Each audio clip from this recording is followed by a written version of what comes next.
దేవుని పరిశుద్ధ నామమునకు మహిమ కలుగుగాక. పరిశుద్ధ గ్రంథంలో నుండి కీర్తనలు 84వ అధ్యాయం చదువుకుందాం. సైన్యములకు అధిపతియగు యెహోవా నీ నివాసములు ఎంత రమ్యములు. యెహోవా మందిరావరణములను చూడవలనని నా ప్రాణము ఎంతో ఆశపడుచున్నది.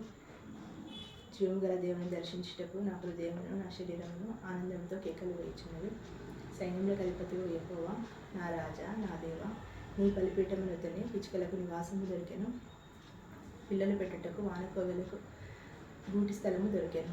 నీ మందిరం నందు నివసించు వారు ధన్యులు, వారు నిత్యము నిన్ను స్తుతించుదురు. సెలా. నీ వలన బలము నందు మనుషులు ధన్యులు, యాత్ర చేయు మార్గములు వారికి అతి ప్రియములు.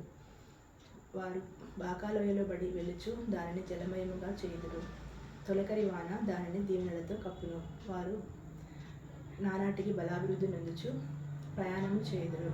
వారిలో ప్రతివాడును సియోనులో దేవుని సన్నిధిని కనబడును. యెహోవా సైన్యములకు అధిపతియగు దేవా, నా ప్రార్థన ఆలకింపుము. యాకోబు దేవా, చెవియొగ్గుము. సెలా. యెహోవా దేవా, మా కేడమా దృష్టించుము.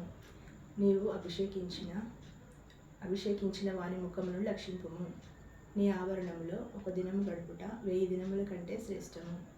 భక్తిహీనుల గుడారములలో నివసించుట కంటే నా దేవుని మందిర ద్వారం వద్ద నుండుట నాకు ఇష్టము. దేవుడైన యెహోవా సూర్యుడును కేడమునై ఉన్నాడు.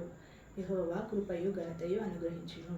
యథార్థముగా ప్రవర్తించు వారికి ఆయన ఏ మేలును చేయక మానడు. సైన్యములకు అధిపతియగు యెహోవా, నీ యందు నమ్మిక ఉంచువారు ధన్యులు. Praise the lord.